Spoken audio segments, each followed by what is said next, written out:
En ahirki sözüm ve en ahirki bütün muşu üç ketimlik analizdeki net gap muşu tötüncülükte muşunu devdey. Şuna gipimi tüysün. Bu sualın kallısını hareketlendirişini yaxşı görülen kıyırındaşlarına bir sual. Üç ketimlik analizde kördük, sözleştik, deyiştik, onkin haberlerde körvatısıyla. Ben bugün, yani Amerika'nın, Garip'nin tutumunu körvatısıyla. Ben bugün bir sual taşlap koyayım. Meni seni işiltişini kalaydıgan kıyırındaşlar üçün.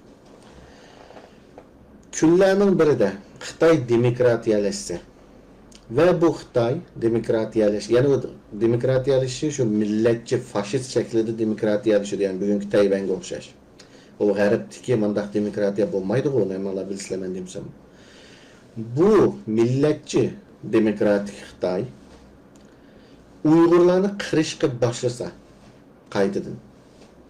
Sizlerce Amerika yoki Garip devletleri çıkıp bu Xitay kılıvatını kırgınçılık demdike yoki bo'lmasa demokratik Xitay bizning dostumuz.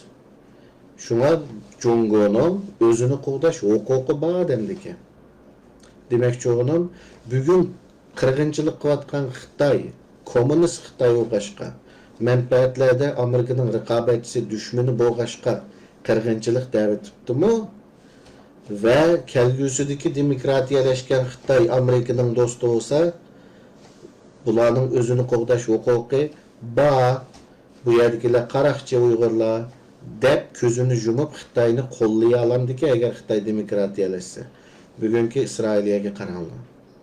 Ve Sharqiy Turkistonliklar bu aldidagi fursatda ya kesdi ya aldı devletini eğer alanmasa ve bizden bütün davanı monopol kılmakçı olan bu münafıklar kurultaylarının projekti Xitayni demokratiyaleştiriş.